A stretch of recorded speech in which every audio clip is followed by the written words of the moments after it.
just a quick one. Always like to try at the various pound shops whenever I go anywhere. You get some good ones, you get some not so good ones. I can't remember what pound shop this was in. I think it may have been one in Ilford, actually. Not Poundland, I don't think. Not one of the big chain ones.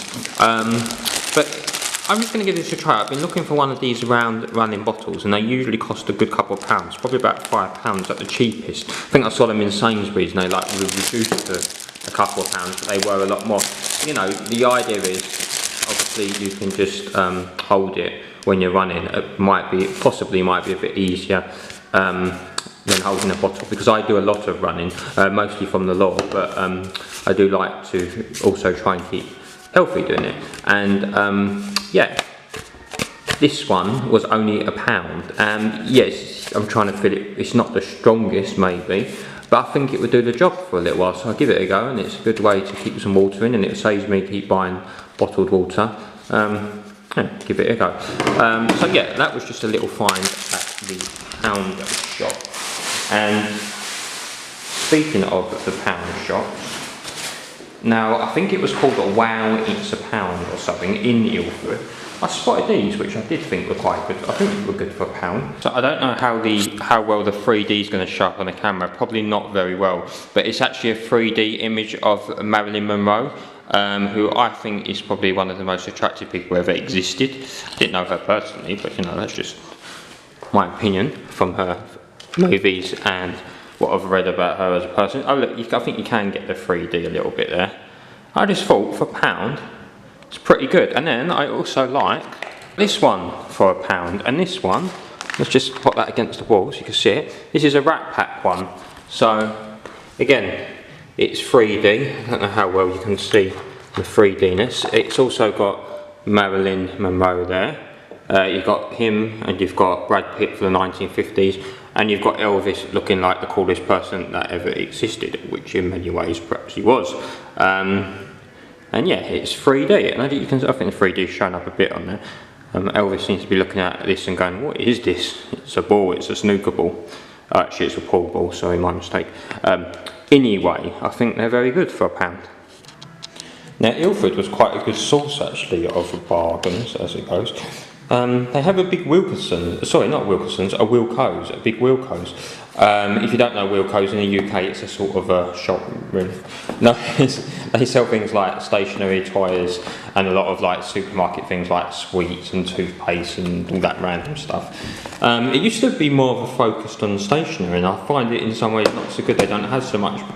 They used to have good value stationery, but they have a little bit still. But one thing they do have in this Ilford one is at the back they had a big sale area that had very, very cheap toys, mostly their branded ones, such as this one. I always like to look at the different versions of the Lego, i.e. the unofficial bootleg versions.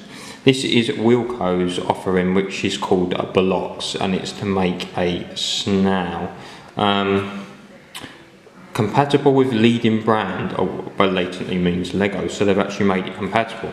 That is very cheeky. I bet Lego don't like that, especially as I believe their sales have been struggling because of all these cheaper imitations. But then if they are able to make them cheaper, at the end of the day, you know, you can't blame people for going to them in some ways, although Lego still, I guess, has something special. But guess how much this was? It was 25p. Yes, 25p. So bear in mind it would normally be a bit more. I wonder if it's sort of warrants that cost or not.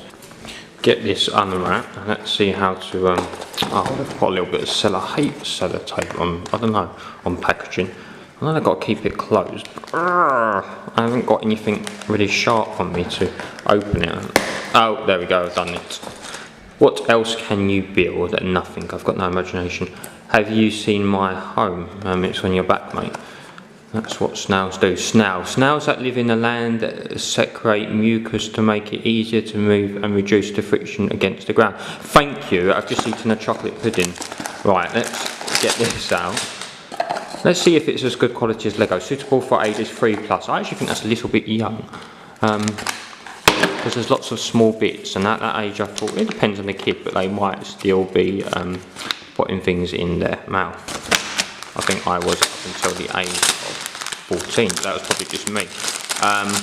Yeah, so I don't think I'm going to quite... I've got an urge to make the snail, but I think knowing me it would take too long, longer than the allocated time I've got to make this video today. So I will do it in my own time maybe. Right, but yeah, right. So I've basically got the contents, let me just show you, the contents there to make a snail. Obviously a snail made out of bricks, not a real snail. So it's compatible with Lego, and it feels strong. I mean, for 25p, this is an absolute bargain. I hope they sold quite a lot off, you know, at that price. Now I don't know what its normal price was. I didn't notice what it was reduced from. It's got 45 pieces. Skill level is easy. It'll still take me ages to do it. Wilco's promise is that you buy me, you love me, you keep me, or bring me back. Sounds like my last girlfriend's treatment of it. No, I'm joking. What was that guy there? He's holding a barcode for us. How helpful. So full price, if it was maybe £1 or maybe £2, you know, you see it would be quite a bit cheaper than the equivalent Lego kits. So it would be good value, but unfortunately I don't know how much it was, but it does feel well made actually. So yeah, I'll fit it together and then show what it looks like as a snail at some point. Well, there is also a picture there. Oh, that went well. But yeah, oh, I'm rolling away. But yeah, you know, that was just a little bargain anyway. Next, now, some of the continuous things you may remember that I'm collecting are very, well, what's the word? They're sort of a callback to saying I started collecting as a kid, and I'm trying to chase up a collection on them now. I'm just going to make sure there's no orange juice anywhere nearby to bring this one. The problems that Eatonator is causing, I'll tell you. Right, I have managed to get, you may remember, and this is one for you Goosebumps fans, Goosebumps. I've added quite a few to my collection. If you don't remember, I used to have many Goosebumps. They were the first book series I really loved as a kid. Unfortunately, many of them got destroyed in various circumstances. So I've been trying to collect them again. The nostalgia is huge, especially when they are the original cover ones, but I've also got some of the newer ones as well, and it's nice to see Goosebumps going to a new generation of kids. A lot of that partly thanks to the movie, which did pretty well, which I was glad about, and hopefully a sequel is coming out. So far now I've managed to get, mostly from charity shops I've been finding these. I've got Goosebumps, You Can't Scare Me. Yeah, you certainly can scare me. I'll scare quite easily. There we go. I haven't read this since I got it, but I quite remember the story. I'm going to give this one a read. I think it was to do with like pranksters trying to scare children or something. Maybe the blurb can help. Courtney's such a show-off. She thinks she's really brave and is always making Eddie and his friends look like wimps. But now Eddie's found the perfect revenge. He's going to lure Courtney to the scary muddy creek where the mud monsters are rumoured to live. Too bad Eddie doesn't believe in the rumours because they might just be true. They used to be $2.99. What a bargain in about 1990. Was that 5? That was a good guess, 1995, yeah. I think they did an episode of that, but I don't remember the episode that well. But I do remember the reading, it's coming, after that blurb, it's coming back to me a bit. I do remember the book. I mean, I enjoyed all the Goosebumps. I'm not sure if it was the best one, but it was definitely a good one, because I just enjoyed them all really. Now this one, I reread One Day at Horrorland. I've just finished rereading this one. Yeah, it's as good as I remember. They're still entertaining reading them now. If you don't know, very quickly, basically a family go to a horror-themed park, but it turns out, you know, it's soon clear from the beginning something is off within the theme park, and the monsters are perhaps a little bit too real.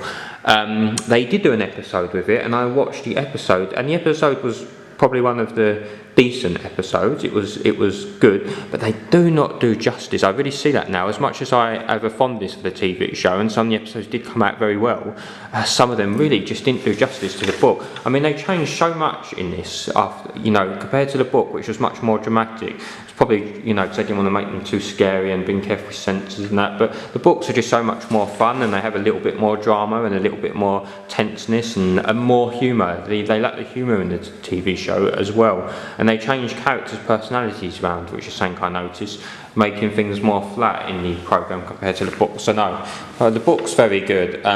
Now, as a callback, or call forward rather, to One Day at Horrorland, they started doing, a little while ago, R.L.Stine released the Goosebumps Horrorland series. So now these are, as you can see, they're Slappy the Dummy set in Horrorland. These are all stories set around Horrorland, so they're continuing the Horrorland stories. And what's good in these is basically you have the main story, so this is Revenge of the Living Dummy. And then once you get to the back, after you've had all the action of that story, it ends, and then you get the Horrorland story, which is basically where characters from various Goosebumps stories meet up and then have to go on have an adventure based on what's going on in the Horrorland. It's a really good idea, and they also have a few extra bits you see now. So well done on that idea. I thought that was very clever.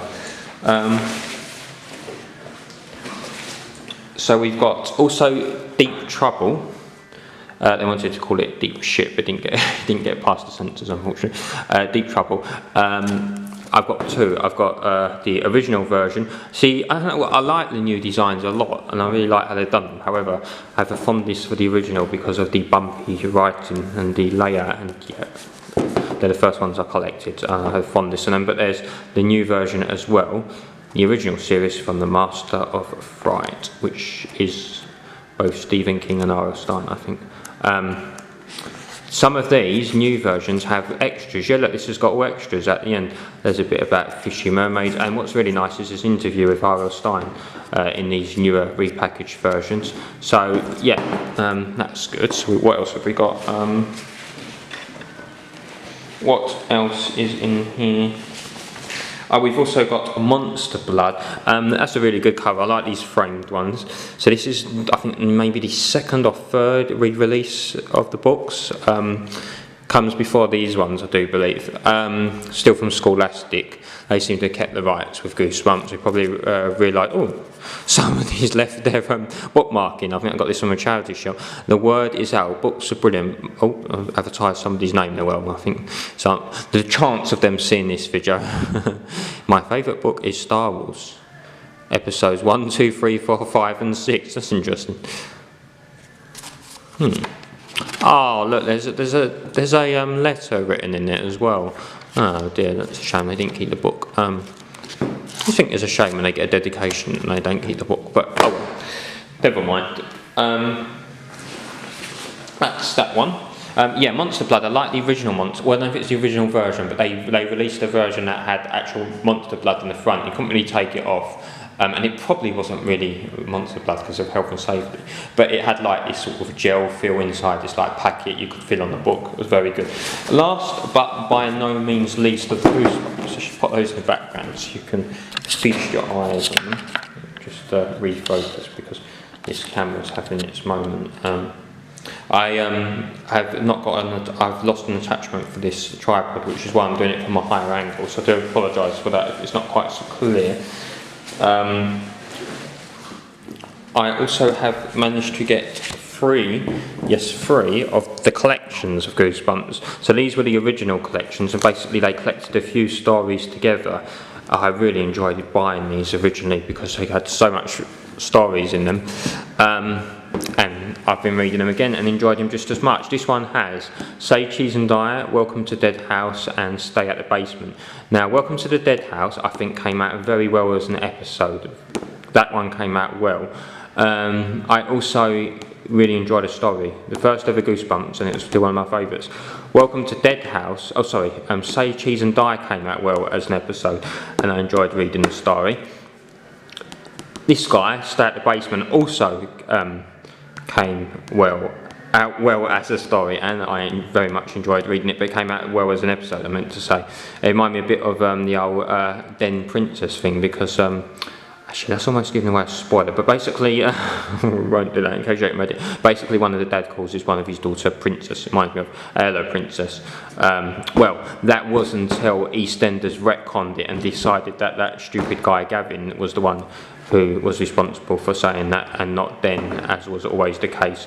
And Den is a far superior character who EastEnders, in my opinion, mistakenly axed. But that is a grumble for another show, namely the EastEnders axe people and kill people off in the wrong way sometimes. Or not that they kill them off in the wrong way, it's just the fact that they kill them off. Anyway, as we said, that's for another video. Now here's a collection of four. We have the Haunted Mask. We have a Focus issue. That was unreleased R.L.Stine book, the Focus issue. We have the Haunted Mask, which is an excellent Goosebumps book, and it also came out well as an episode, as a two-parter in fact. Piano Lessons Can Be Murder. Now, I don't remember reading that one so much, but certainly with some of the piano teachers, I'm sure their lessons can be murdered, but not if you get a good one. Be Careful What You Wish For. Yeah, that was good. That came out quite good as an episode. Yeah, that was good as an episode, actually. The book was very good, enjoyed that. You have to think how imaginative R.L.Stine has been with his stories, and I like how he's clearly been influenced by many other famous series such as Tales from the Crypt. You've got The Curse of the Mummy's Tomb, Let's Get Invisible, and Night of the Living Dummy. Very good stories there, so they're nice collections. What would they have been originally? See, it cost me 69p in Oxfam. Go down to Oxfam, they often have some great books. It would have been £6.99, which for now with 3 stories is pretty good. But obviously now they'll probably be about £10 off for 3 stories. If you are collecting Goosebumps, head down to the Works, because if you haven't got them, they've got a Horrorland box set. So that's the new Horrorland series we were looking at, as in these ones. They had a box set of them, and I must have had at least, I think, maybe 10, 12 books in. I think for about £15, so yeah. That could be one way you could collect them. That's Goosebumps. I've also managed to get, I'm collecting other R.L.Stine ones as well, and I'm going to reread these. Beach Party. So that's one of his Point Horror ones. It's not a Fear Street one, it's a Point Horror one with a nice shiny cover. Beach House. Now I can't remember which one of it is. I think it's this one. It's also a Point Horror, by the way. I think this is the one with a good twist. There's one of them that has a very good twist. I know R.L.Stine is famous for good twists. I'm going to read them and find which one it is, but I remember I never saw it coming originally and was very impressed with it. I love it if somebody can pull out a good twist.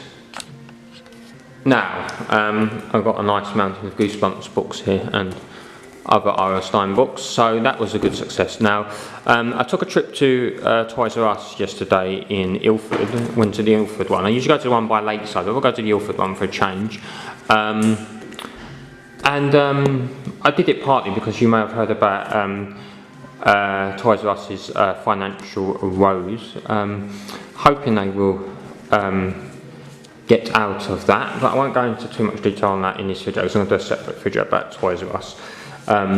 But I did get these, and these were 50p, and they're Lego exclusive to Toys R Us. It feels like you only get a couple of cards in, but for 50p, I thought let's just have a look at them. So just quickly, look, they're Toys R Us unique ones. What have we got? That one's the wrong way around. Oh, look, that's nice. Oh, look. So who's that? It's 3D. Are they anyone famous? Can anyone tell me? I don't recognise them. Or are they people who work at Toys R Us and this is how they pose in their spare time? I don't know. It's 3D though. I reckon they must be Lego characters. I don't know. It looks like you can play some kind of game. I got Lego. Oh wait, it probably says on it. Lego. I can't read that. Lego Elves. I'm not sure. Bit blurry. Lego Mexo Knights, Lego Friends, and Lego Elves. Oh yeah, so maybe they're from the Elves series. Okay, so for 50p, you know, that's a nice little way to collect a few Lego cards if you're a fan of Legos. They're Toys R Us exclusives. You get 1, 2, 3, 4, so that's pretty decent. And one was a 3D shiny one, and maybe it's a game you can play as well, by the way it's laid out. However, the instructions aren't in the individual packs as far as I can tell. No, so perhaps you have to find that out elsewhere. 4 trading cards, yeah. So that's that. We also have a pack of these babies. Sun and Moon Guardians were rising. Toys R Us, these were also from $3.99 they're charging for them. Toys R Us always, oh sorry, the tripod's going again, so I do need to get this fixed. Toys R Us always have a good selection of Pokemon cards and loads of Pokemon stuff in general, they really do. It's really nice to see all this Pokemon stuff. It's like as much as when it first came out. We're going to just quickly undo these now for you. I have no idea why I'm singing. Oh, right, we'll just have to focus because the tripod decided to faint essentially. Right, I've forgotten now. 3 from the back. 1, 2, 3. Hopefully. Right. Now, how do you pronounce it? Jangmo-o. Jangmo-o. Wimpod. Oh, wait, sorry, that's a bit off camera there. Did you see that? Right. Apologies for that. Wimpod. Oh, we've got a Retriever on. Oh, no, oh no, we must have worked out the count wrong, sorry, because the rare's come up already, but he's a nice reverse hollow rare. And let's just see what else we've got. We've also, oh no, oh, that's nice, look at that. That's a nice trainer. That's Aqua Patch. Attach a water energy card from your discard pile to one of your bench water Pokemon. Oh, I like that a lot. Very nice. So I'm assuming that's a rare. Oh, it's got a lovely feel to it. So I always enjoy the feel of those rare cards. They have that different fabric. Oh, if you know what I mean. Sudowoodo, Mallow, Barry Manilow's daughter, Energy Recycler, Mudbrain,